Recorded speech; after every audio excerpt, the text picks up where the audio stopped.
vamos dar início hoje à aula 4 do curso O Brasil através do Cinema. É um curso promovido pelo projeto Tela Crítica e o projeto Cinema em Análise. Professor Giovanni Alves e professor Wellington Fontes Menezes. É um curso que está no ciclo 1. Nós temos um ciclo 1 agora, nesse período, e vamos ter um ciclo 2 no próximo semestre. Né? Como vocês devem estar observando, esse ciclo 1 e ciclo 2, eles dizem respeito a uma conjuntura histórica do país. Né? Isso é fundamental, é como se cada filme ele estivesse dando uma mensagem sobre, afinal de contas, como é que estava o Brasil. Né? Então, é importante que todos vocês, né, aquelas pessoas que já se inscreveram, elas podem ficar tranquilas que nós já temos a lista. Estamos ainda até o dia 30 de maio de 2024, estamos regularizando as inscrições. Então, aquelas pessoas que estão assistindo, que estão participando e ainda não se inscreveram, não percam a oportunidade de se inscrever, né? Porque é uma forma de estarem usufruindo dos benefícios. Né? Quais são os benefícios de estar inscrito neste curso? Né? O certificado de participação com as horas-aulas, né? A possibilidade de publicar um artigo, pode ser um pequeno artigo, uma análise de um filme deste período, né? Para sair no livro que nós estaremos lançando no segundo semestre de 2024. Quer dizer, no próximo semestre nós estaremos com o ciclo 2 e estaremos lançando o livro do ciclo 1. Né? E você que está inscrito, você pode estar participando desse documento, desse registro, né, que isso é importante, né, você fazer uma dinâmica e também ter um resultado a título, inclusive, de trabalho final do curso, que é opcional, né? Você pode também estar inscrito, receber apenas o certificado, mas não é obrigatório estar elaborando um trabalho final. Além disso, nós estaremos preparando, né, algumas vantagens, né, para aquelas pessoas que estão inscritas, né, para que a gente possa estar calibrando mais a metodologia do curso. O curso não é meramente um curso de cinema, um curso de análise de filmes, né, como se é usual fazer, porque hoje, né, você tem vários, inclusive, cursos que fazem isso. Né? É um curso que ele tem uma finalidade, né, que é discutir o cinema, né, como pretexto para discutir o Brasil, né, a história do Brasil. Então, é claro que cada expositor, em maior ou menor proporção, pode estar exercitando essa prática. Hoje, bom, a data sobre o envio do texto, Getúlio, ela vai ser dita depois, mas eu posso adiantar que vai ser um tempo bom, vai ser pelo menos até agosto, setembro deste ano, né? Mas depois nós iremos, inclusive, entrar em detalhes, especificando aí as normas técnicas, né? Porque vamos deixar primeiro concluir esse tempo que nós temos para regularizar as inscrições até 31 de maio de 2024, conforme foi indicado aí nos nossos comunicados, né? Hoje nós vamos ter análise do filme Lúcio Flávio, O Passageiro da Agonia. É um filme de 1977, né? É um clássico do cinema brasileiro, né?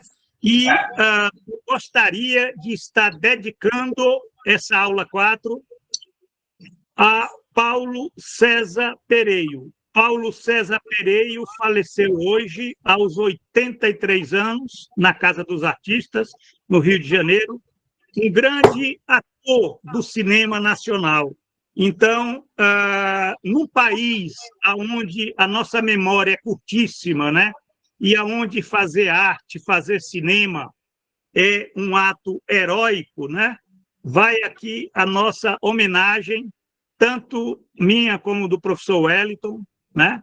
Para esse grande ator do cinema brasileiro.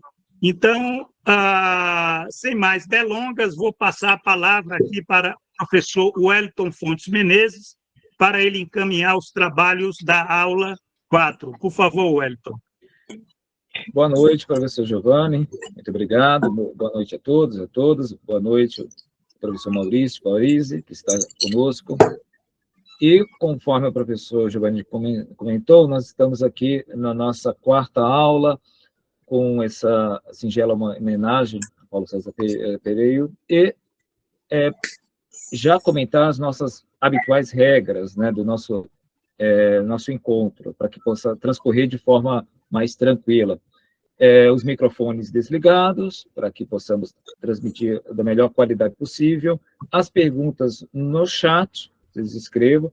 Caso, eventualmente, desejam fazer uma pergunta na fala, né? Falar a pergunta também, né? É só levantar a mão após o período que o professor Maurício vai expor toda a sua análise, nós teremos os blocos de perguntas. Dentre esses blocos de perguntas, eu posso ler, vou ler uma ou outra pergunta, ou um conjunto de perguntas, né, da melhor forma que for apresentado, da melhor forma que vocês desejarem expor as perguntas, os questionamentos ao Maurício, e nesse meio tempo, nesse momento, quem desejar fazer uma pergunta para ser exposta, né, falar diretamente, perguntar diretamente para o Maurício, também é só levantar a mãozinha aí, que tem entre os botões aqui do Meet. Tudo bem? Fica mais fácil. Então, logo mais teremos, posteriormente, a lista de presença, não se preocupem com isso. Então, as questões serão de duas formas, escritas pelo chat, ou vocês podem manifestar a sua pergunta diretamente para o professor Maurício, levantando a mãozinha aqui, e vocês podem exibir a sua pergunta, né? Juntamente aí para todos observarem, todos analisarem a pergunta, e assim a gente continua, tá? Segue o debate. Então, nós estamos hoje de novo, né, com a grata presença do professor Maurício, que ele é historiador, professor, é um crítico de cinema, um conhecedor profundo do cinema brasileiro, né, que nos com muita gratidão a gente recebe ele. E, sem mais delongas, falaremos hoje, como o professor já anunciou, o filme do Hector Babenco, um filme extremamente importante e atual, né? Lembrando em consideração, hoje, o momento histórico que nós temos, o cenário de um país que tem, em média, cerca de 50 mil mortes violentas ao ano. É um país extremamente violento, isso tem a ver muito com a escalada de violência, a violência não apenas do cotidiano, mas estamos falando da violência construída por organizações criminosas, a orquestração de organizações criminosas que não apenas estão fora do Estado, mas também têm elos dentro do Estado. Então, esse é um filme muito interessante para a gente analisar e compreender as raízes do que nós temos hoje. Que Brasil é esse, com esse enraizamento profundo de setores, né, estatais, né, que há claramente braços de milícias e organizações criminosas extremamente organizadas, industrializadas, né, de viés de um capitalismo extremamente sofisticado. Então, dentro dessas questões, nós temos, acho que, um fomento muito interessante, não apenas para falar do filme do Hector Babenco, né, Lúcio Flávio, Passageiro da Agonia, estrelado brilhantemente com o Reginaldo Farias, mas também podemos falar da questão atual, a questão desses traços, de como é possível um país que chega a uma média de cerca de 50 mil mortes violentas ao ano. Isso é algo que deve ser muito bem refletido. Então, Maurício, a palavra está com você. Na medida que for já extinguindo o tempo, eu vou avisar. Bom, eu vou avisando. Então, muito obrigado pela presença, Maurício. A palavra é sua. Muito obrigado.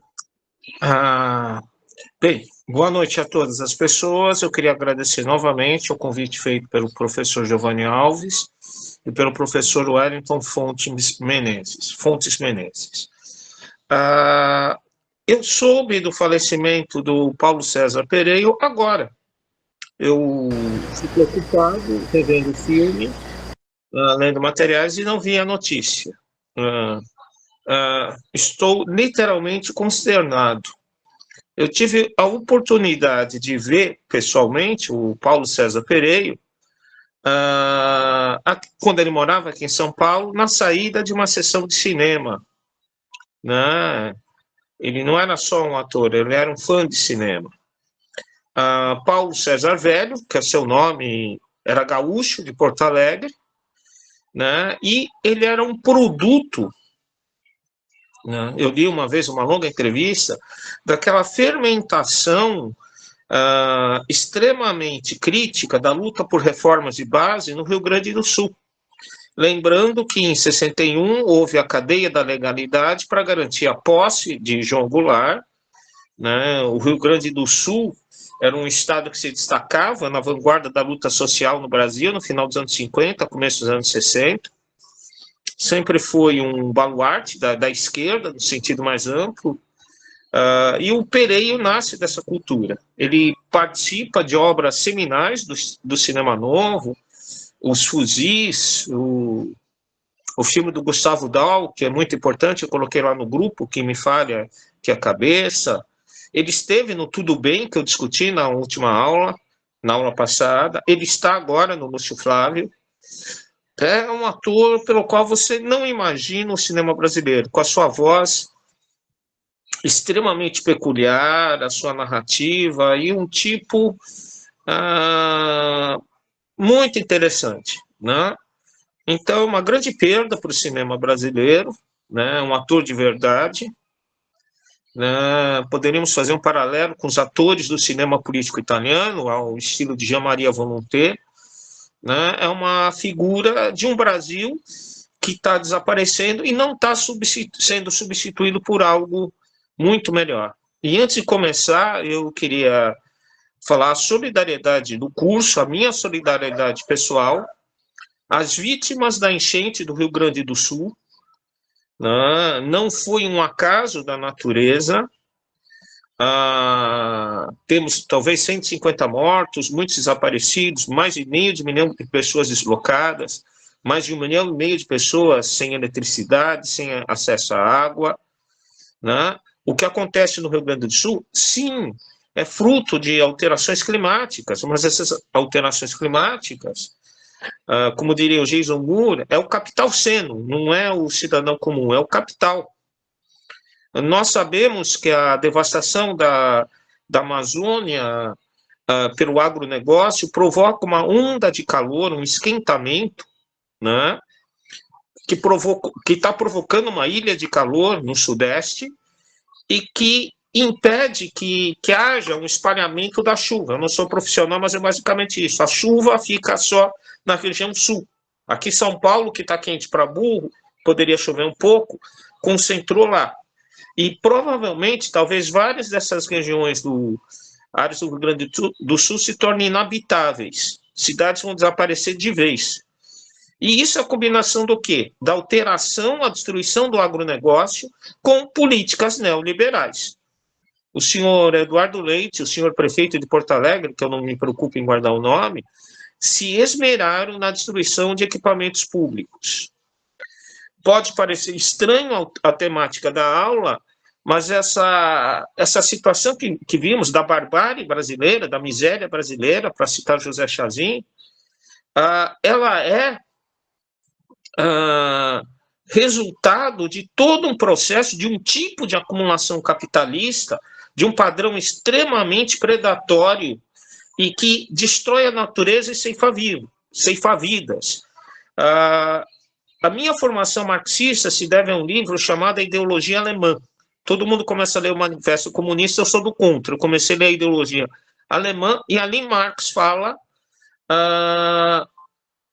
das relações que os homens estabelecem entre si e estabelecem com a natureza. Isso é um núcleo do marxismo, né? Então, o capitalismo é um tipo de relação destrutiva tanto para os seres humanos como para a natureza. O Mezzaro chamou isso de produção destrutiva. E essa produção destrutiva, ela tem história. Tem histórias gerais e histórias particulares. Tanto o que acontece hoje no Rio Grande do Sul, como o que é descrito nesse filme, que é um clássico do cinema brasileiro, é parte da história do capitalismo brasileiro, né? Eu espero que todo mundo tenha visto o filme e espero que vocês tenham lembrado a aula anterior. Eu começaria dizendo que aqueles empregados da obra, Tudo Bem, de 78, o Lúcio Flávio é de 77. Né? Eu gosto de dizer que aqueles empregados, né, aqueles trabalhadores que estão no apartamento fazendo a reforma, eles saíram ali da comunidade onde o Lúcio Flávio vivia. Né? Então, o filme é feito em 77, a partir do livro do José Loureiro. O Lúcio Flávio morreu em 75, foi assassinado na prisão, como o filme mostra. E é o segundo filme do Hector Mabenco. E o que acontece em 77? Fazendo uma recapitulação até da aula anterior. 77, estamos no governo Ernesto Geisel. É o ano do pacote de abril, quando se percebe que a próprio MDB ele pode ganhar o colégio eleitoral, ele pode, se criam senadores bitônicos, é feito todo um casuísmo. Casuísmo é quando você muda as regras do jogo durante o jogo, né? Então você está, não vou dizer que em clima de abertura, não, mas há uma oposição ao regime militar que está começando a sair. Né? Lembrando que 77 é o ano que a PUC de São Paulo foi invadida pelo coronel Erasmus Dias. Ainda há uma dose de repressão bastante grande. E 77 é o ano do segundo PND, Plano Nacional de Desenvolvimento, quando é uma tentativa de recuperar o milagre econômico, né, de 69, de 70, né, que desde 73 deixou de existir. Nós temos uma explosão da dívida externa, já nesse momento, né, uma crise violenta, diminuição das exportações, desaceleração, e o segundo PND é uma tentativa de dinamizar a economia brasileira,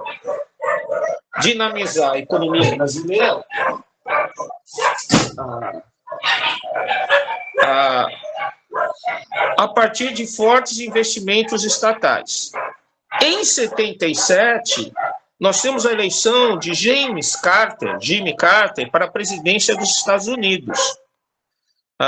Tem uma trilha sonora canina aqui, eu peço desculpas. Um pano de fundo. E o Carter faz um discurso de defesa dos direitos humanos. Né? Houve uma mudança de chanceler norte-americano, né? Sai o Kissinger e entra um sujeito naturalizado americano, inclusive uma tendência deles terem secretários de Estado nascidos em outros lugares, chamado Zbigniew Brzezinski. Eu acho que eu pronunciei direito, é um nome só de consoantes, parece teste de oftalmologista, e o Brzezinski fala o seguinte: os soviéticos, eles fizeram uma propaganda ferrada, inclusive tem alguns filmes soviéticos muito interessantes sobre as ditaduras latino-americanas, né? Nós matamos o Allende, né? Nós assassinamos o Allende, nós financiamos a Operação Condor, a Escola das Américas, né? Os soviéticos estão falando que a cortina de ferro não tem liberdade, tudo, mas aqui era muito perigoso morar na América Latina. Então o Carter, que é eleito, ele está, digamos que é o início dessa política de exportação dos direitos humanos. Olha, nós americanos garantimos os direitos humanos. Isso foi muito mal recebido aqui pelo governo militar. Fala, mas como? Vocês nos apoiam, etc. Eu falei, não, calma. Você, Geisel, aí também, você já segurou a linha dura, né? Lembrando depois do assassinato de Vladimir Herzog, em 75, você está pondo ordem, então fica tranquilo. Mas isso não é bem recebido, de modo geral. Isso vai levar, inclusive, a uma parceria do Brasil com a Alemanha para o projeto nuclear brasileiro, né? A construção de Angra, a usina nuclear. Então, isso vai levar no plano externo que o Geisel ele faça uma política externa chamada de pragmatismo responsável, buscar contatos com a África. O chanceler, se eu não me engano, é o Azeredo da Silveira, né? Embora no Itamaraty houvessem muitos simpatizantes do Partido Comunista ali, camufladinhos. Se eu falar isso, os bolsonaristas vão dizer que o globalismo começou naquela época. Enfim, o reconhecimento das independências africanas, etc. Mas, internamente, as coisas continuavam duras, né? Havia DOPS, né?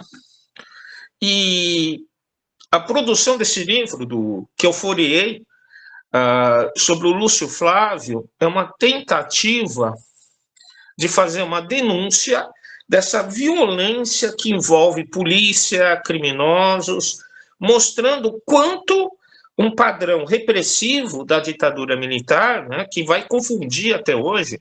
Eu tive colegas, né, em escolas que achavam que a ditadura militar é uma política de segurança pública de reprimir a criminalidade. Como até hoje é uma confusão no imaginário brasileiro de ditadura e segurança pública. Só um minuto.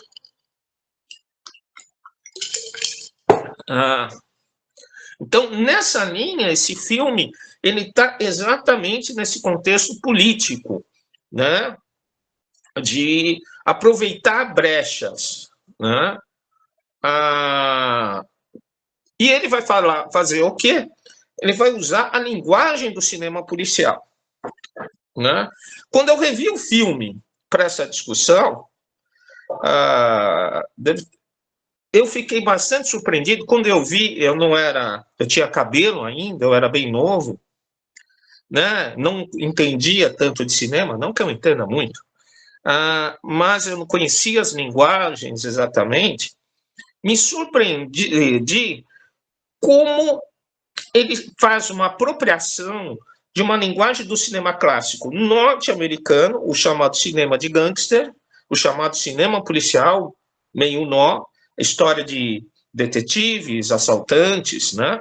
E cria um filme extremamente dinâmico.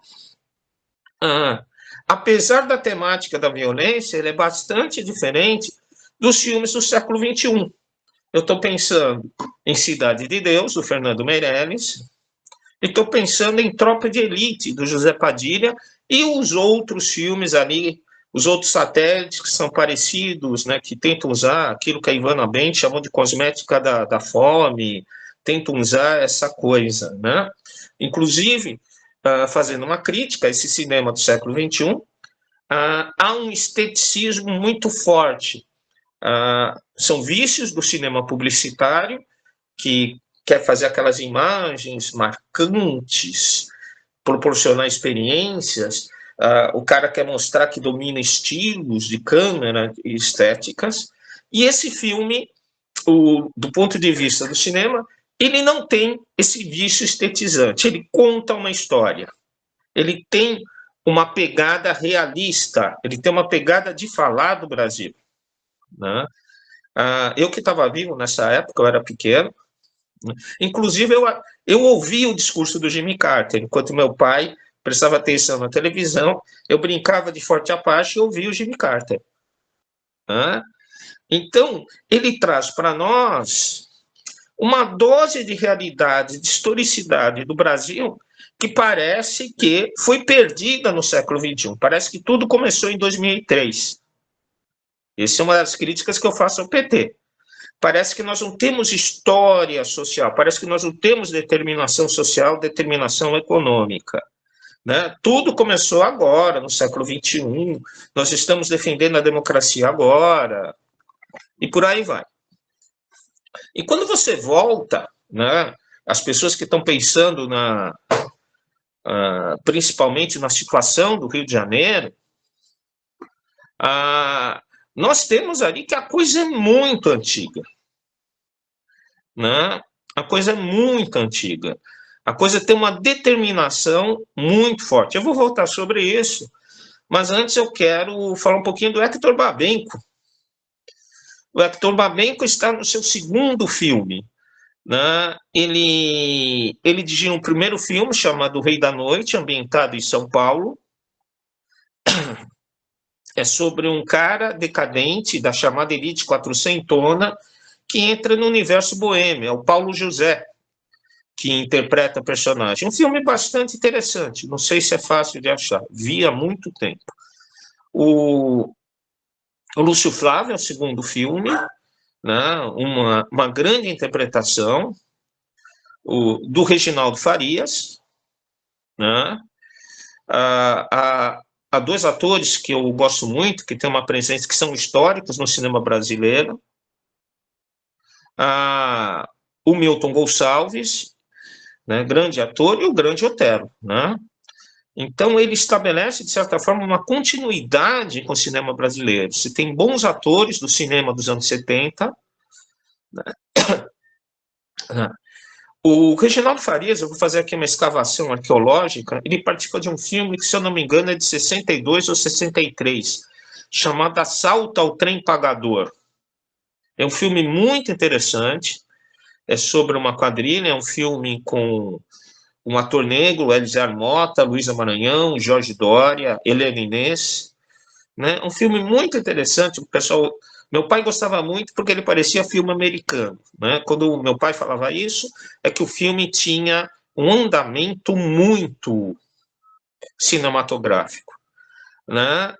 E o filme foi dirigido pelo Roberto Farias, irmão do Reginaldo, que eu não tenho certeza, mas que no final dos anos 70, não lembro o ano exatamente, vai assumir a Embrafilme, né? Fala-se muito hoje em Resistência, mas a Embrafilme, ainda no final da ditadura, produz uns filmes muito interessantes. O próximo filme do Babenco é bastante conhecido, Pichote, A Lei do Mais Fraco, né, que ele volta para São Paulo, né, ele pega a situação da infância abandonada, né, nessa cidade industrializada. Ele se torna famoso internacional por causa de um filme chamado Beijo da Mulher-Aranha, com o Raul Julia, a Sônia Braga e o William Hurt, que ganha o Oscar de melhor ator. O Beijo da Mulher-Aranha possibilita ao Babenco fazer uma carreira internacional, né? Logo depois ele faz um filme chamado Iron Wheat, com o Jack Nicholson e a Meryl Streep. É um filme sobre dois homeless, né, duas pessoas, dois andarilhos,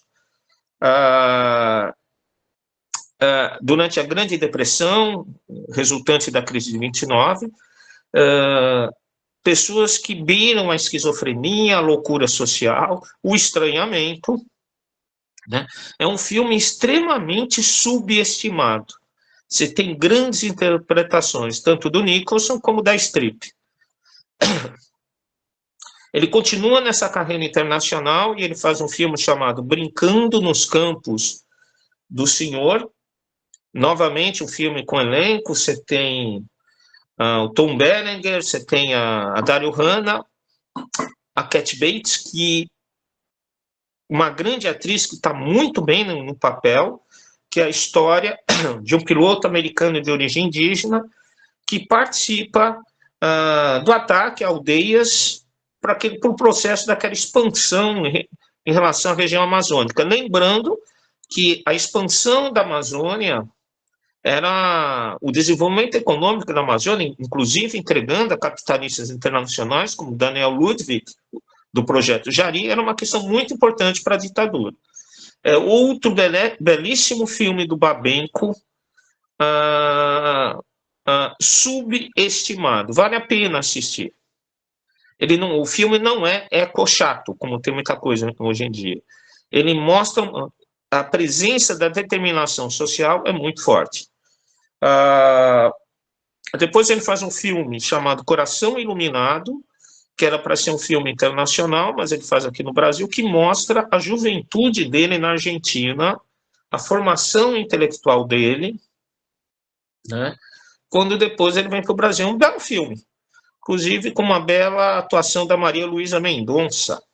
Um belo filme sobre a building, a paideia de um jovem.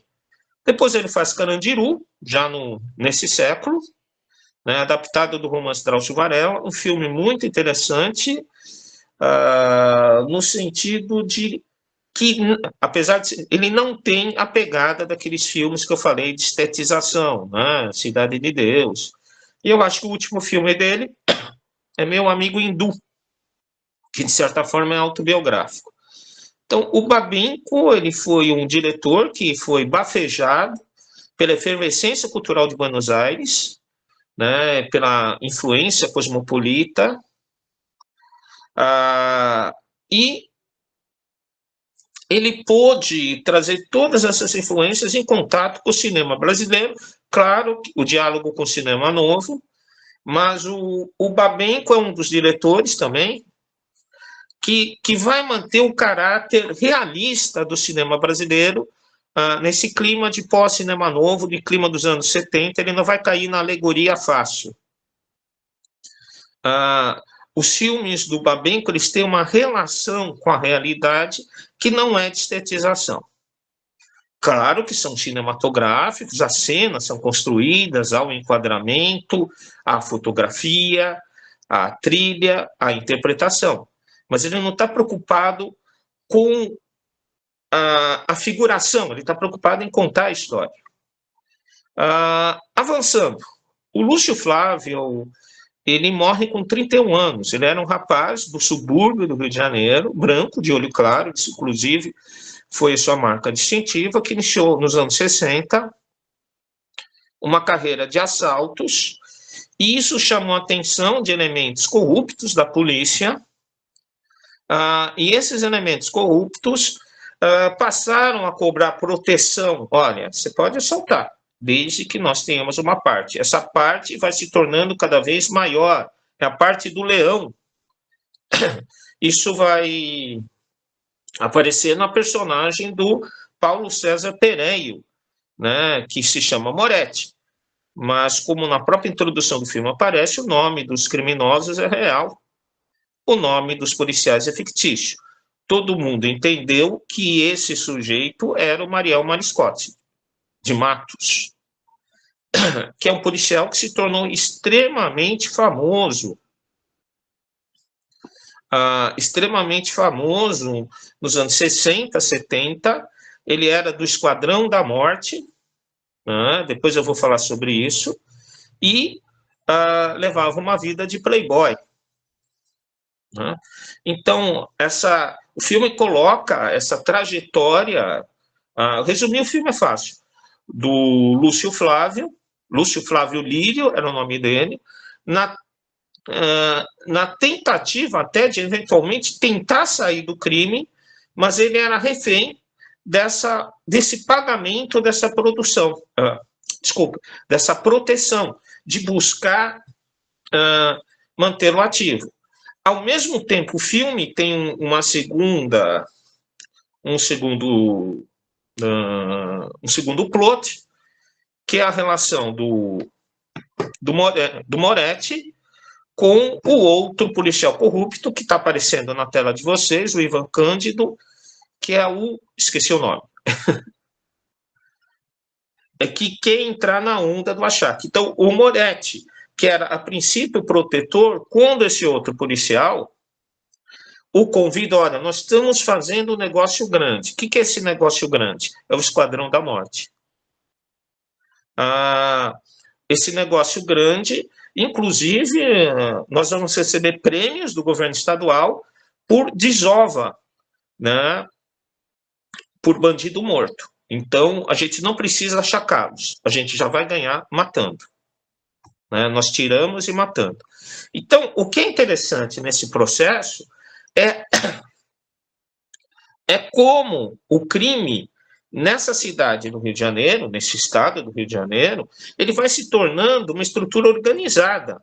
Essa interface, alguns criminosos e polícia, depois só polícia, né? Isso nos anos 60. Ora, de 64 para cá são 60 anos, são 6 décadas. Né? Então não é algo novo, não é algo do início do século XXI. É algo da segunda metade do século XX. Por que eu estou enfatizando nisso? Porque a duração temporal é extremamente importante para nós entendermos. Não é um fenômeno conjuntural. É um fenômeno, desculpe, é um fenômeno estrutural. É algo muito, não é algo que vai ser resolvido por uma educação, por uma formação das pessoas. Isso é ilusão de classe média. Uma ilusão perigosa, inclusive. Não é algo que vai ser resolvido por uma UPP. Voltando para o filme. Então, o filme acompanha vários atores coadjuvantes. O que é muito interessante? O filme começa com um assassinato, passou pela censura, né? Um justiçamento de alcaguetes, e as cenas de tortura do filme são impressionantes. Agora, pensem essas cenas no Brasil de 1977. Como eu não posso falar da tortura, talvez a primeira cena de tortura tenha sido no Pra Frente Brasil, de 1982, do Roberto Farias. Talvez a Freira e a Tortura do Oswaldo Candeias, que é de 80. Baseado na história da tortura da freira Madre Maurina, de Ribeirão Preto. Mas que seja, ao mostrar criminosos estando sendo torturados, você está dizendo, olha, existe tortura nesse país. E aí nós entramos para uma discussão, inclusive historiográfica, de que o período de 64, ele não tem tanta, aberto em 64, 85, ele não tem tanta excepcionalidade na história do Brasil. Quando eu digo isso, não tem tanta excepcionalidade, porque a violência ela é cotidiana nas relações sociais brasileiras. O que talvez tenha acontecido em 64, talvez não, é que essa violência foi estendida também a opositores de origem de classe média, universitária. Não estou dizendo que eu sou a favor disso, pelo contrário. Né? E que em 85, com a nova república, isso acaba, né? Pelo menos para esse setor. Mas as reproduções cotidianas e diárias das relações sociais capitalistas, elas implicam grande violência. Elas implicam agressividade, dureza. Né? De novo, essa questão da tortura, o choque elétrico, o afogamento, o pau de arara. A tortura aparece não só nas cenas, mas como nas falas, né? O achacar as pessoas. Isso coloca para nós um elemento muito interessante. Eu não estou tirando a responsabilidade das Forças Armadas, mas é importante levar em conta a colaboração com os elementos das polícias civis e polícias militares. A violência política no Brasil dos anos 60 e 70, ela tinha tanto, né? A esquerda brasileira adotou muito as proposições do Norberto Bobbio, né? Estado é autoritário, a sociedade civil é democrática, é a fonte. Mas a sociedade civil ela é um elemento de enfrentamento, de luta de classes. E olha que interessante, a repressão atuava tanto oficialmente pelo Estado, os centros de repressão oficial, o serviço do Exército, da Marinha, etc., mas também com elementos formados pela conjuntura. É o DOI-CODE. Nisso daí vai se juntar militares e policiais, e caguetas, e criminosos. Ou seja, a prática das delegacias é levada ao DOPS, é levada ao DOI-CODE. Então, esses mesmos delegados policiais que atuavam em parceria com os órgãos de repressão, eles traziam a criminalidade. Então, aí chega um momento que o próprio Lúcio Flávio pergunta, bandido é bandido, polícia é polícia. O bandido sou eu, vocês deveriam ser a polícia. Então, essa característica do porão, eu discuti muito nessa época, 77, a tentativa de golpe de Estado do general Silvio Frota, até hoje há uma cultura neofrotista. Eu discuti isso numa entrevista que eu dei, eu acho que o Wellington tem um link, você pode colocar aí, tem os links, que faz com que o terrorismo, o Bolsonaro é produto dessa cultura do porão. Quando esses elementos de extrema-direita começam a sabotar a abertura, o Geisel e o Figueiredo, eles vão conseguir insumos com os bandidos. A dinamite que explodiu o monumento aos operários mortos em Volta Redonda, já em 85, foi doada pelo Castor de Andrade, o bicheiro. Então, você tem a ditadura, ao contrário do que ela propunha, ela criou essa coabitação, essa convivência, esse conúbio da repressão com a criminalidade, porque, inclusive, era muito interessante que a criminalidade criava fontes de alimentação paralela à repressão, criava gratificações. Então, há uma ideia muito forte de que o policial ele tem que receber um por fora, uma gratificação, né? Professor, não. Inclusive, aqui o governador dá aumento só para a polícia, o prefeito dá aumento só para a guarda municipal. Né? A ideia é que o elemento da segurança ele é predestinado, ele tem que receber por fora. Não só o salário mais alto, mas ele tem que receber por fora, tem que ganhar presentes, tem que ganhar gorjetas. Lembrando que aqui, que a Fiesp, o Mário Amato, deve ter morrido já faz tempo, ele fazia a caixinha dos empresários para levar o prolabore do DOI-CODE.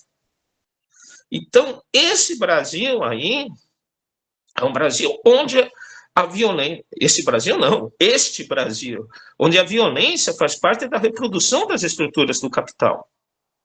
E olha que interessante. Por que esse problema aparece muito forte no Rio de Janeiro? O Rio de Janeiro havia sido capital federal. O Rio de Janeiro era o Distrito Federal.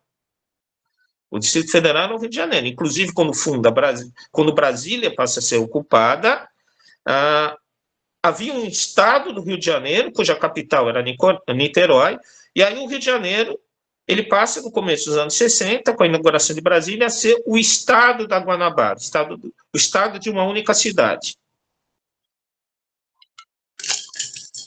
Ou seja, ainda havia muitos empregos públicos federais, mas o Rio de Janeiro ele sofre dessa desempreguização, né? Falta de empregos. Você tinha uma classe média extremamente moralista. Eu falei disso na aula passada, não vou repetir. E você tem uma vasta zona, você pega a zona norte do Rio de Janeiro, aí você entra na Baixada Fluminense, Nilópolis, Belford Roxo, Duque de Caxias. Duque de Caxias ainda tinha usina, que é uma vasta área formada na desagregação do escravismo no final do século XIX, com uma alta densidade populacional e, comparada com São Paulo, extremamente desindustrializada. O Rio de Janeiro talvez seja um dos melhores exemplos do que acontece com uma sociedade quando ela se desindustrializa e tenta viver só do terciário, dos serviços, né? A economia do bolo de pote, a economia do pão de mel, da trufa, né? Todo mundo na rua vendendo um para o outro. Então, isso faz com que no Rio de Janeiro não tenha só exército de reserva, né? Você tem um exército de descartabilidade. O professor Wellington fez a menção do número, da média de assassinatos no Brasil, de mortes violentas, né? Que oscila entre 50 a 55 mil pessoas ano. Para vocês terem uma ideia, o número de soldados norte-americanos mortos no Vietnã de 1963 a 1975, em 12 anos, foi 50 mil. Então, todo ano, nós temos uma guerra do Vietnã, são basicamente homens também, né? Nós temos números de baixas de uma guerra do Vietnã. Ou seja, nós não temos exército de reserva, nós temos exército de descartabilidade. E nesse processo, né, que formações econômicas vão se consolidar? Formações, digamos, de uma lumpenburguesia, né, uma burguesia de negócios, de importação. O meu amigo, professor Márcio Rufino, professor da Universidade Federal, da Universidade Rural do Rio de Janeiro, geógrafo, ele tem estudado como se deu o desenvolvimento urbano da zona oeste do Rio de Janeiro. Aquela região que sai de Jacarapaguá, Barra da Tijuca, mas Campo Grande, que hoje é a base territorial da milícia, né? Inclusive a busca do controle do porto de Sepitiba, que é o porto por onde entra as muambas, né? Que vão para as lojas de R$ 1,99, que vão para as barraquinhas, que vão ser vendidas, cujo fluxo é controlado pela milícia, né? Colocando um pouco o carro na frente dos bois, eu posso dizer que a milícia é um dos resultados dessa criminalidade policial do Esquadrão da Morte. Com detalhe, talvez, que a polícia militar vai ganhando, os policiais militares vão ganhando talvez mais proeminência. Nesse momento, no Esquadrão da Morte, nós temos a presença maior de policiais civis.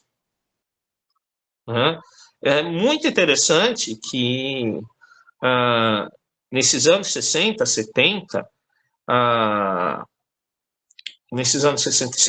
esses policiais civis que ganhavam muito por fora, andavam de carro esporte, conversível, eles são extremamente importantes no jet set, no high society. O Mariel Mariscotti, que era o mais famoso, ele tinha relacionamentos com atrizes, até com ele vai ter um filho com uma atriz chamada Elisa de Castro, que fez o papel de Bibiana no filme Um Certo Capitão Rodrigo, dirigido pelo Anselmo Duarte. Ele tem um relacionamento com a Darlene Glória, que fez Toda Nudez Será Castigada. Ele tem relacionamento com uma moça chamada Rose de Primo, que foi uma das modelos mais famosas dos anos 70. Né? Então, frequentava festas, etc., fazia proteção para os amigos ricos, e era uma profissão que era muito bem vista pela classe média ascendente. O Mariel Mariscotti foi salva-vidas, foi instrutor de luta, né, artes marciais. Inclusive, uma entrevista do César Benjamin, uma figura de esquerda, que ele falou: olha, eu fazia academia junto com o Mariel Mariscotti. Lembrando que nos anos 60 e 70 tinha toda aquela estética meio 007, James Bond, do cara, o policial, etc., com a arma no coldre, imitando Steve McQueen em Bullet, né? Referências do cinema. O cinema é parte da vida das pessoas, a gente imagina certas coisas a partir do cinema. Então, esses caras eram muito bem-sucedidos, eles davam proteção às festas, garantiam o fornecimento de drogas para as festas.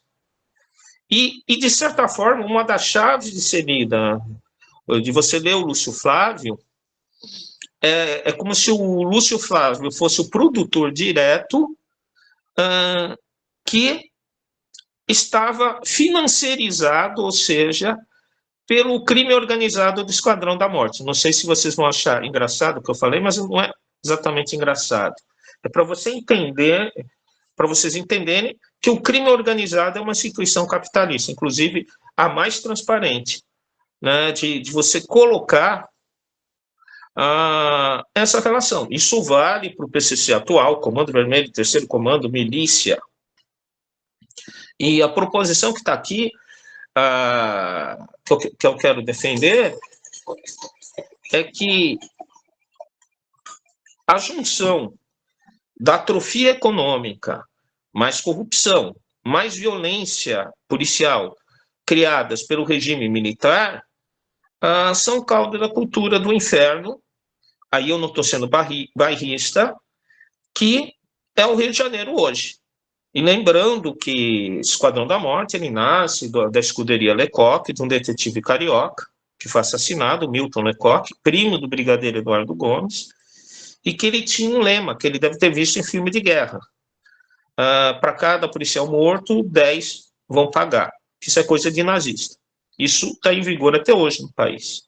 A escuderia Lecoq, ela se espalhou principalmente para o Espírito Santo, né? Vitória.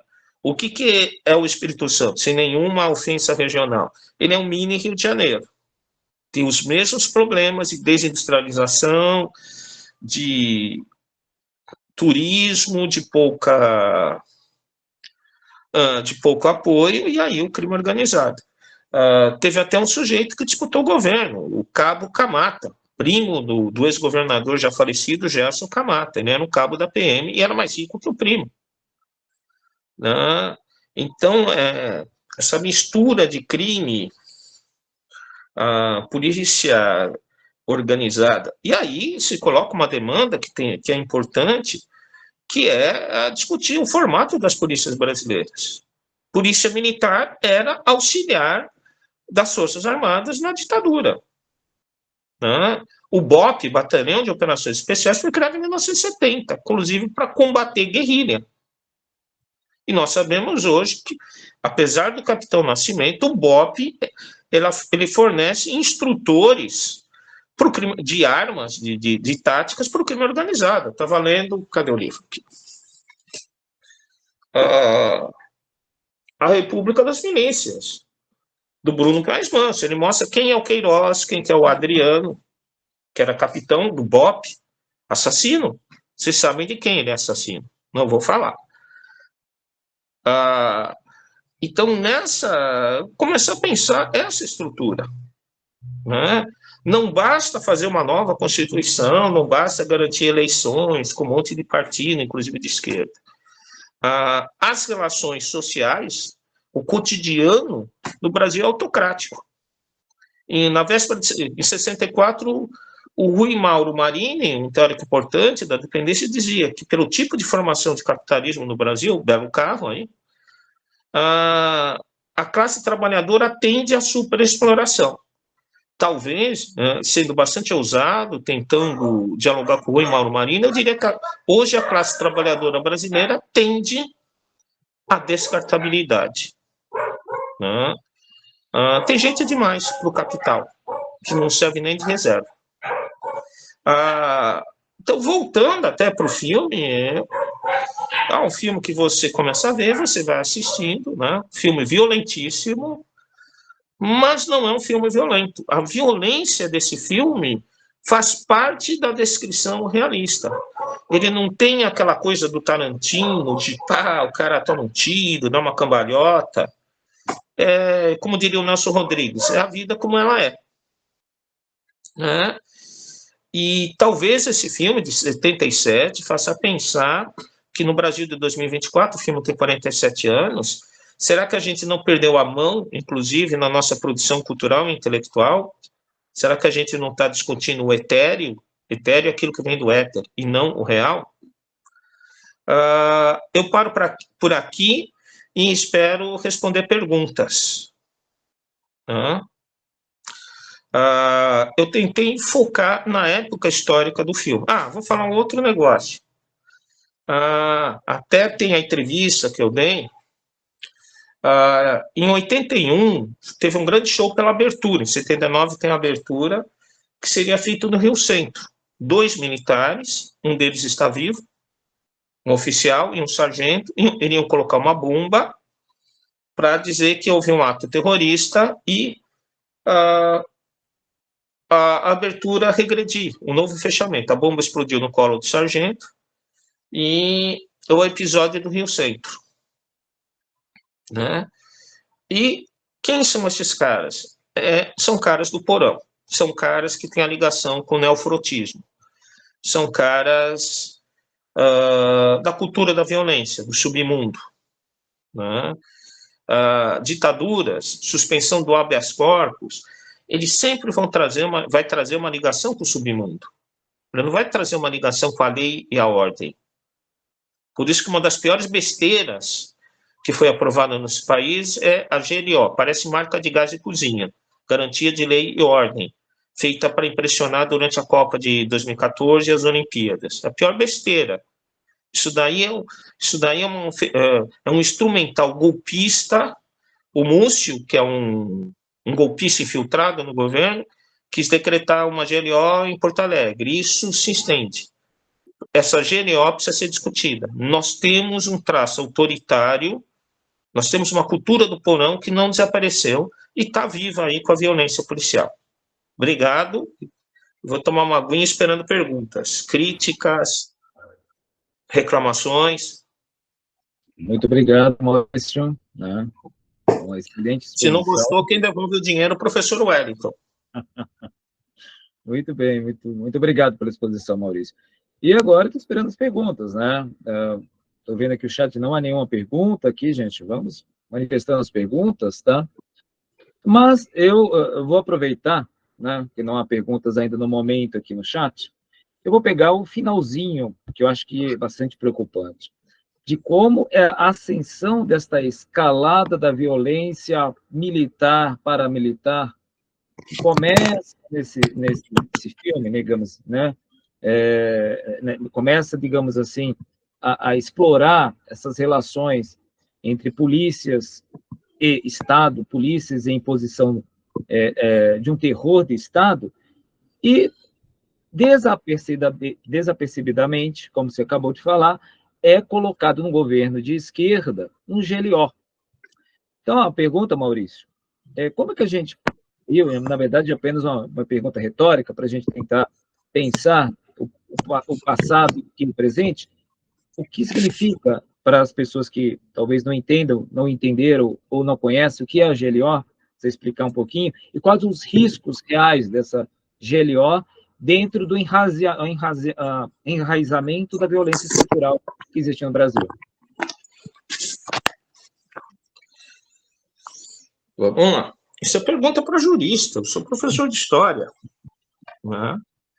A garantia de lei e de ordem, ela teve um evento conjuntural que fazia parte, durante o governo Dilma, daquela projeção do Brasil, com os grandes eventos, né?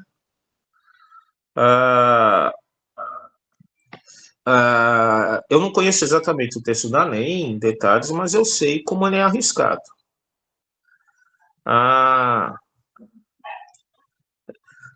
Um comentário aí eu concordo. Mas eu vou voltar para o período imperial, é o problema de fazer pergunta para o professor de história, ele volta para a pré-história, para a Revolução Neolítica. Para a Constituição de 1824, 200 anos atrás. O Dom Pedro não gostou da Constituição que era formada, né, e fechou e fez a Constituição otorgada. Lá, além dos 3 poderes já consagrados, você tinha o poder moderador, que dava o poder, o Dom Pedro, a prerrogativa de dissolver os outros 2, se ele não gostasse. Né? Muitos autores consideram isso um neo-absolutismo. Né?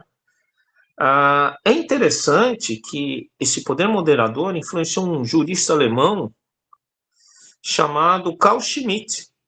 Carl Schmitt é o jurista do nazismo. É ele que cria o Führerprinzip, o princípio que o Führer está sempre certo, né? Ou seja, é um antiliberal, um antidemocrata, anti-esquerda, não precisa nem falar. E que ele quer o quê? Ele quer garantir um executivo autocrático.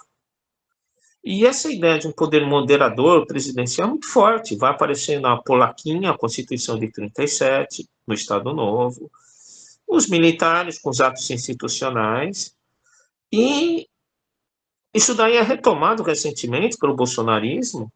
Inclusive, tem um jurista aqui de São Paulo chamado Ives Gandra Martins, guardem esse nome, ele é um golpista, é um extremista de direita, embora pose de liberal, que começou a dar um preparo jurídico a essa tese de que as Forças Armadas têm um papel moderador na Constituição. Isso é mentira.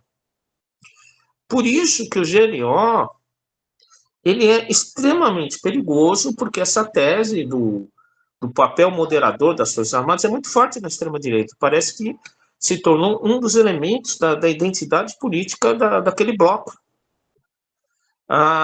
Então, a gente deve tirar qualquer coisa. A gente deveria avançar na direção cada vez maior da submissão ao poder civil, e não que isso vai evitar um golpe, né? Porque um golpe, lei é papel escrito, mas dá condições de aglutinar e evitar que se faça...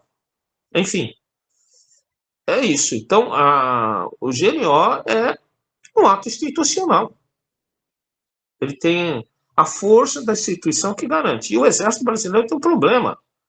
Ele não havia ainda o Brasil existe a partir de 1922, e ele acha que já existia, porque o Exército Brasileiro diz que nasceu na Batalha dos Guararapes, em 1644.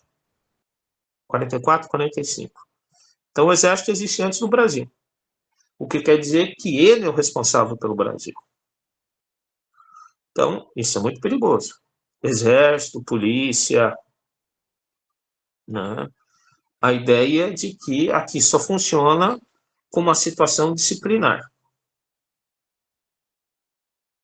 Agora, com as transformações neoliberais do capitalismo, com a experiência do Haiti em termos de repressão para as forças militares, se o Brasil continuar no ritmo da desindustrialização, da neoliberalização, eu não sou Foucaultiano, longe disso, mas isso trará a necessidade da violência para chamada gestão dos corpos desempregados e famintos. O que se anuncia no Brasil, isso para mim é a essência do bolsonarismo, e que ele escancarou, é que esse país sem desenvolvimento econômico, com muita gente, só na base do tiro. Respondido, professor Wellington? Ótimo. E vamos continuar essa questão. O João Salmito, ele comenta, o filme é um prognóstico, né? Ele pergunta, né? É um prognóstico da atual situação das facções criminosas. Aí, e o Armando Pires, ele fala que essa situação do GLO ele gerou a perda de confiança na gestão da Dilma por parte dos movimentos sociais de esquerda e perdeu a base, que interferiu também no processo do impedimento, né? Então, essa questão das facções criminosas, você poderia comentar um pouco para o nosso público essa relação que nós vimos no filme, digamos, desse embrião, né, que nós temos no filme, e o que é hoje essa estrutura extremamente orgânica, digamos assim, principalmente com o primeiro comando da capital, essa industrialização do crime organizado como matriz, como você já comentou, né, capitalista. Você poderia pegar para o nosso público essa relação que o filme traz de uma forma, digamos, bastante introdutória, e o que é hoje, o quanto piorou, o quanto degenerou essa sociedade, e quanto degenerou essas forças policiais, deste filme, da década de 70 para os anos 2020. Só isso? Simples, né? Só essa questão. Eu vou pedir aumento do meu Prolabore. Depois a gente discute isso, Maurício. Então, vai lá, professor Giovanni. Isso aqui é hora extra.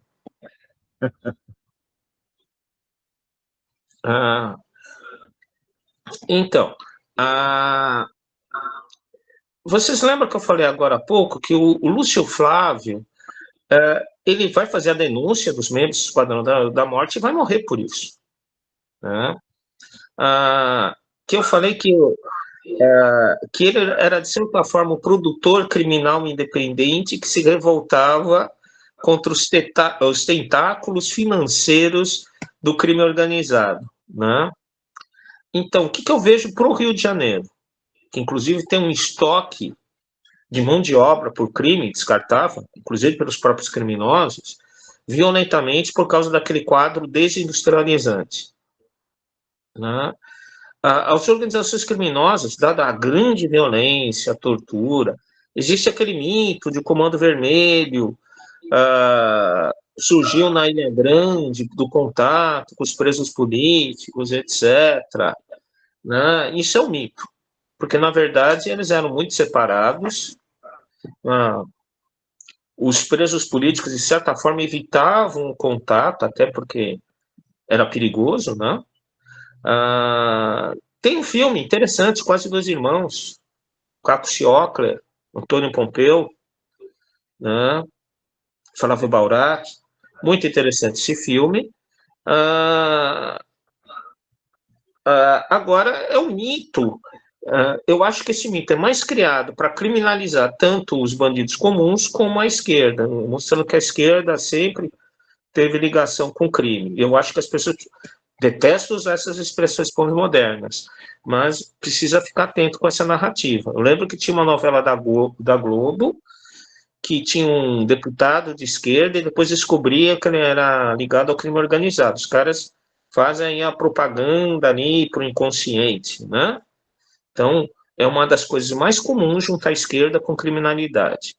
Então, inclusive, do ponto de vista metodológico, como historiador, isso daí subestima a inteligência dos próprios bandidos, né? O Lúcio Flávio era alfabetizado, ele citava Fernando Pessoa, ele devia gostar, aquele Alberto Caeiro, mais lírico, né? Então, eu vejo aí a organização do crime organizado, primeiro acho que é o Comando Vermelho, depois vem o Terceiro Comando, Amigos dos Amigos, né? Como indivíduos mais inteligentes, com uma escolaridade mínima, que começam a pensar, que começam a refletir sobre sua própria experiência, de como funciona a polícia, etc., né? Como funciona a polícia, em que se coloca. E é interessante pensar também, né? A gente é muito marcado pelo pensamento pós-moderno, que é uma coisa abstrata, binária. Eu vou falar favela, que tem favela e favela. Se você conhece um pouquinho da geografia do Rio de Janeiro, é diferente você estar numa favela da Zona Sul e uma favela da Zona Norte. É diferente você estar no pé do morro, que é aquela coisa ali mais um pouquinho de viela, do que subindo para o barraco, né? Onde ainda tem casa. Cada bairro da Zona Sul carioca tem o seu morro com a sua respectiva comunidade. Eu tinha uma tia que morava em Ipanema, tinha lá o Dona Marta. E assim por diante. Inclusive, a Rocinha é na Zona Sul. Então, eu acredito que esse diferencial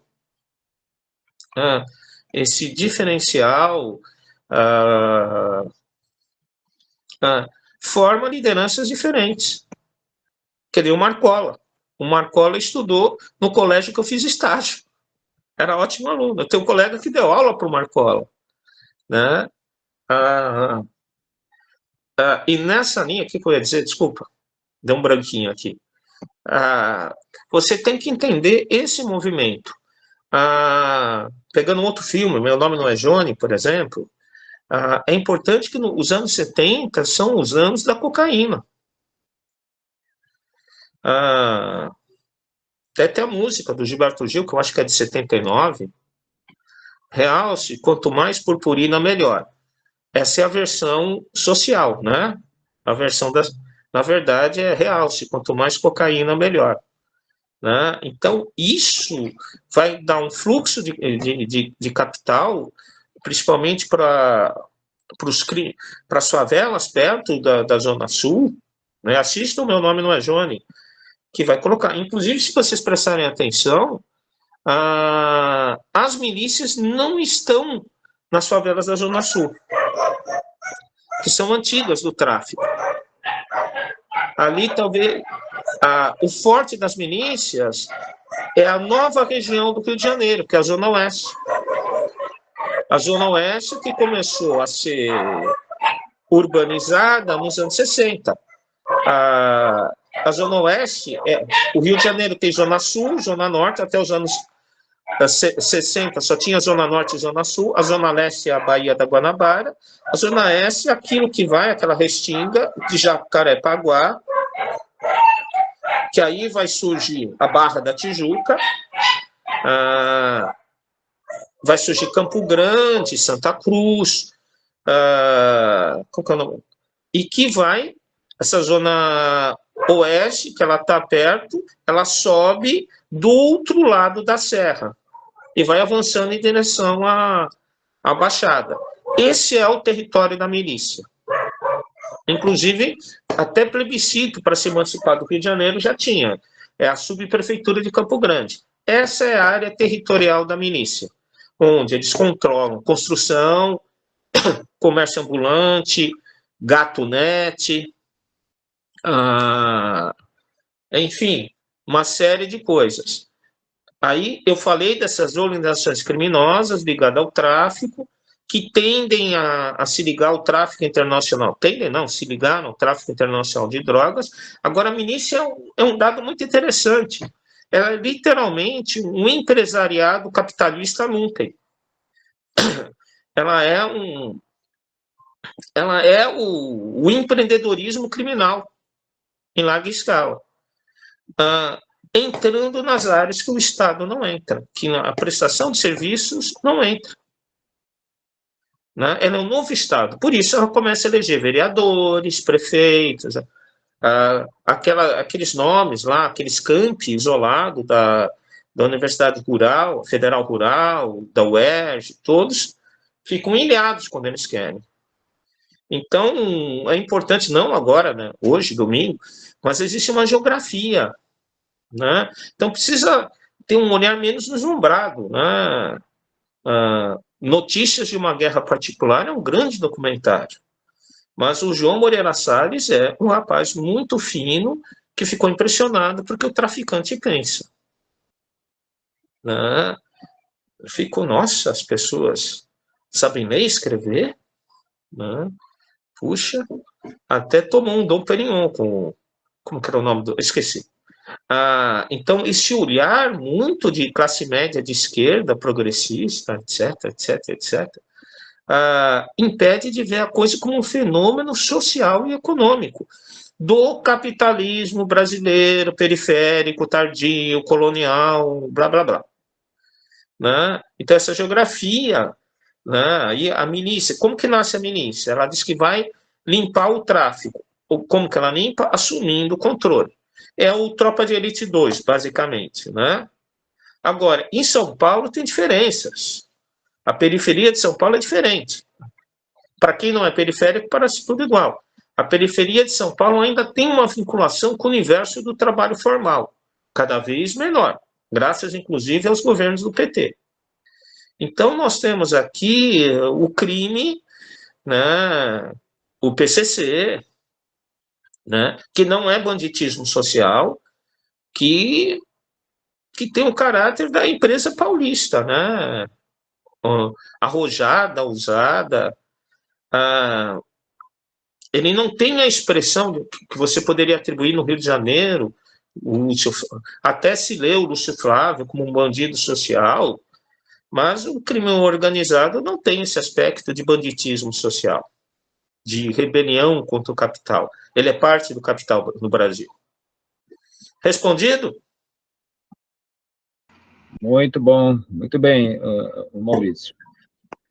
Tem a Ana Gorender, ela faz uma pergunta, na verdade ela pede para você comentar mais. Poderia comentar sobre os impactos desse processo de violência na militarização da sociedade? Uma pergunta extremamente interessante, dessa relação que nós observamos, né?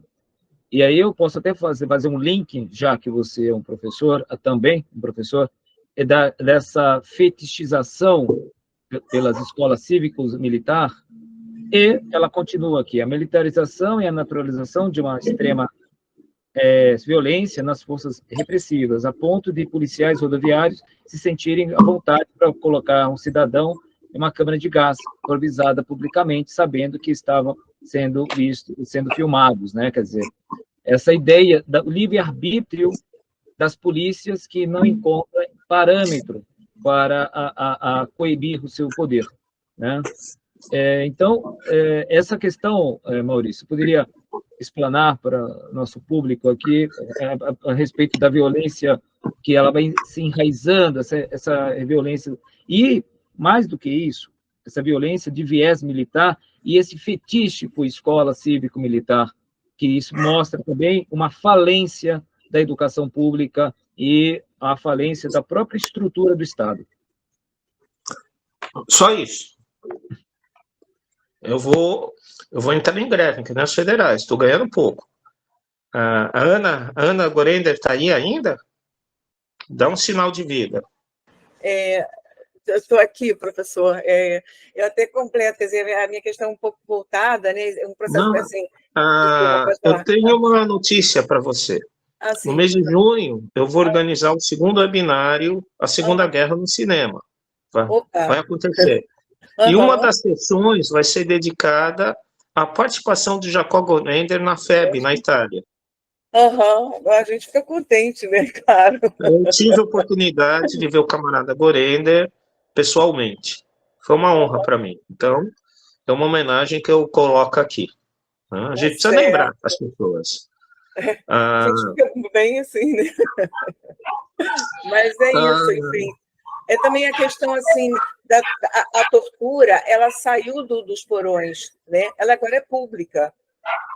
Né? Assim, não há nenhum pudor nas forças repressivas em assumirem esse papel também. Eu vou sair, não vou falar mais não.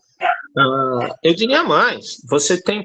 Quando eu não estou fazendo nada, é difícil. Eu assisto aqueles programas de televisão, eles defendem a tortura, aqueles da Atenas da vida. A sociedade defende a tortura. Então, isso é muito complicado. Eu até gravei um debate sobre a militarização das escolas. Né? Isso é uma coisa muito complicada. As pessoas pensam que ensino de ciências humanas deve ser o SPB, Educação Moral e Cívica.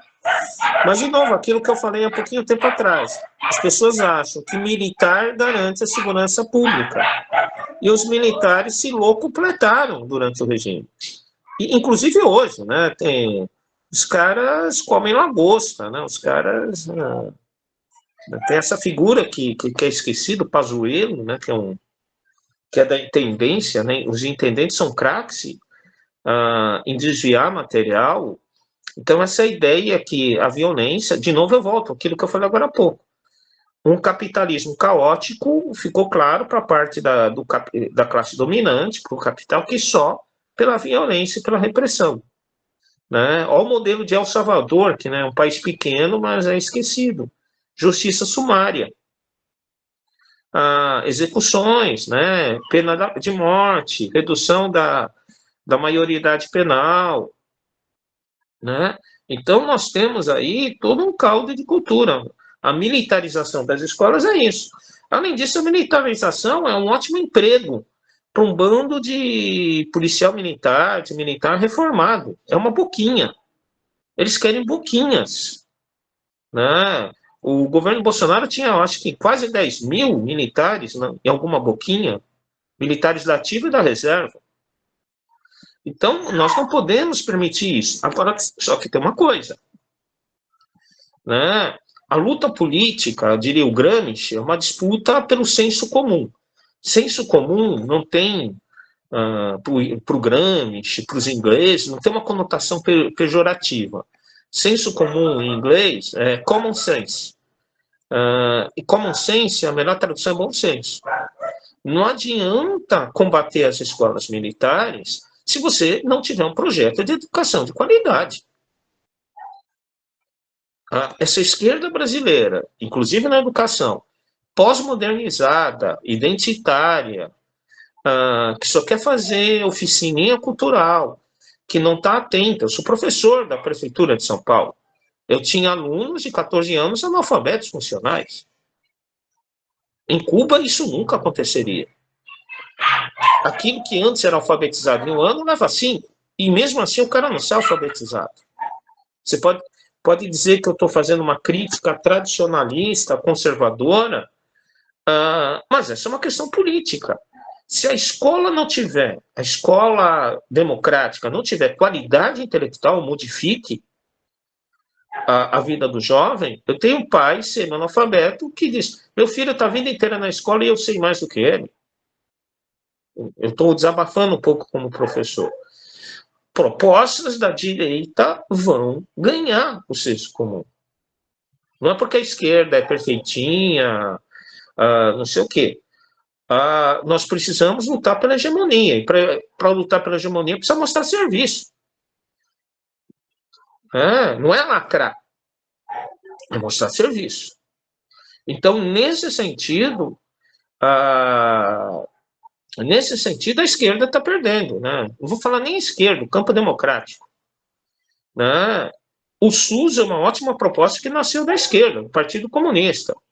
Por que não se trabalha isso? Né? Ou seja, para ganhar hegemonia política, você precisa de propostas universalistas. Universalistas e universalizantes. Né? Certas falas de pessoas ditas de esquerda a respeito da tragédia no Rio Grande do Sul são vergonhosas. Flertam com o misticismo, com o irracionalismo. Né? Foi uma vingança, não sei o quê. É como dizer que foi um castigo porque a Madonna fez um show satânico, mas tem gente de esquerda dizendo coisa parecida. Foi um castigo porque o Rio de Janeiro deu muito... Rio de Janeiro não, o Rio Grande do Sul deu muito voto para o Bolsonaro. Então, o compromisso com a racionalidade, com o iluminismo na educação é a plataforma histórica da esquerda. E se tem esse compromisso, é contra a militarização. Inclusive, repensar o que é disciplina. Né? Porque nós temos uma disputa entre um campo disciplinar repressivo e um campo ali do pode tudo. E as escolas não estão funcionando. Né? Então, a direita, ela nos últimos anos, esboçou um programa de ação. Ela criou um bloco histórico, para citar Gramsci novamente. Ela tem programa para tudo. A esquerda, que tem? Reagir à direita. Tá respondido, Ana?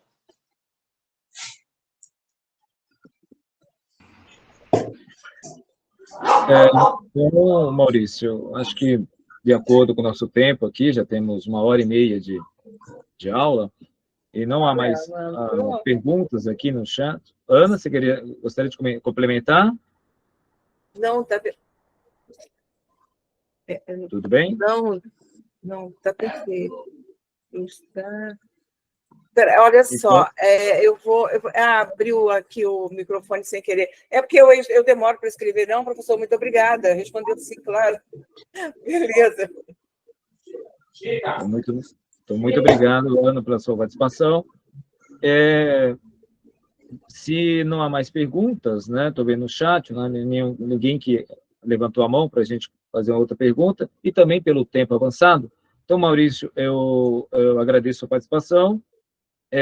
Se você tiver algumas considerações finais, então, por favor, por gentileza, faça suas considerações finais, aí, e se possa fazer a sua conclusão e despedir do público até a próxima oportunidade aqui. E aí, eu já depois comento o próximo filme, tá? Então, as palavras finais aí com você, Maurício. Eu queria agradecer novamente o convite. Opa! Pronto, entrou umas comunicações aqui. Eu queria agradecer novamente o convite, para mim, me deixou muito feliz debater esses dois filmes, Tudo Bem e Lúcio Flávio, Passageiro da Agonia. Entendam essa agonia como processo histórico brasileiro, como a miséria brasileira, nessa agonia brasileira. E lembrar, né, hoje em dia surgiu uma palavra nova, que essa até eu acho interessante, a etariofobia. Né? A etariofobia está dirigida a pessoas mais velhas, né? Meus colegas mais novos, o que você está fazendo aqui, seu velho?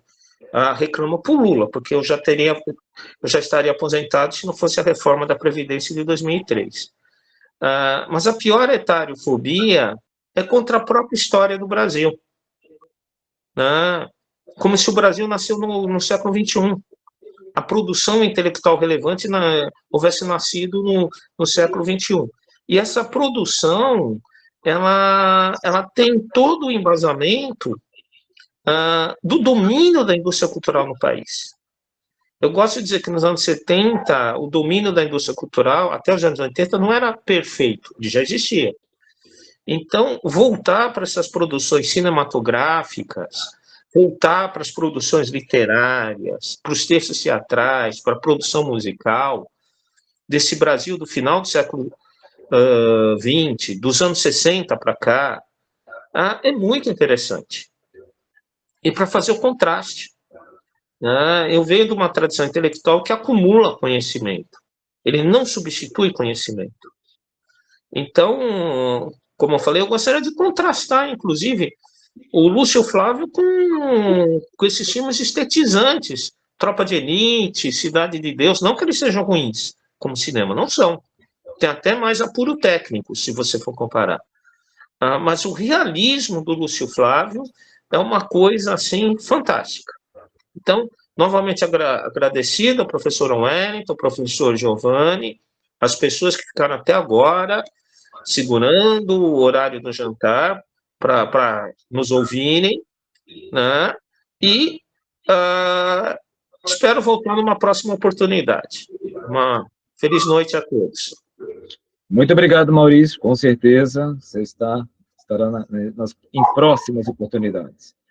E tenho a última mensagem da Sofia Gorender, dizendo que concorda totalmente com você, viu, Maurício, sobre essa visão, sobre essa esquerda liberal que visa mudar o mundo sem sair do próprio aparelho da zona sul do Rio, né? Então, de certa forma... Apartamento, perdão. Apartamento, desculpe. Exatamente, da zona sul do Rio, isso, né? Agradeço a todos, de fato, concordo também com a Sofia.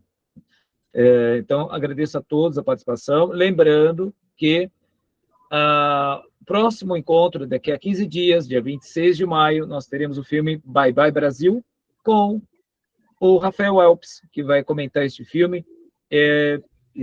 Deixaremos no link, né, o filme e os avisos e comentários sobre este filme, para poder já movimentar, né, a respeito do próximo filme, que é o nosso 5º encontro.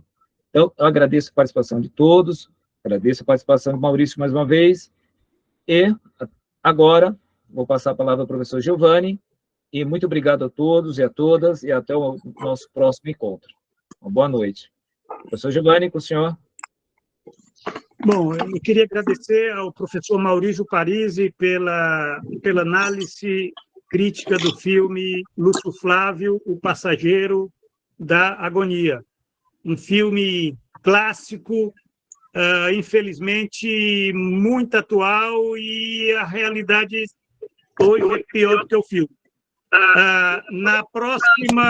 Nós estaremos nos próximos dias disponibilizando o vídeo da aula 4, e ao disponibilizarmos o vídeo, nós estaremos também disponibilizando a lista de presença, porque nós temos interesse que todos, mesmo aqueles que não estão aqui presencialmente, ao assistirem a aula em vídeo, possam também estar colocando presença. Então, eu queria agradecer, então, mais uma vez ao professor Parisi e também ao professor Wellington Fontes Menezes pela condução segura da nossa aula. E até a próxima, gente. Boa noite a todos e a todas.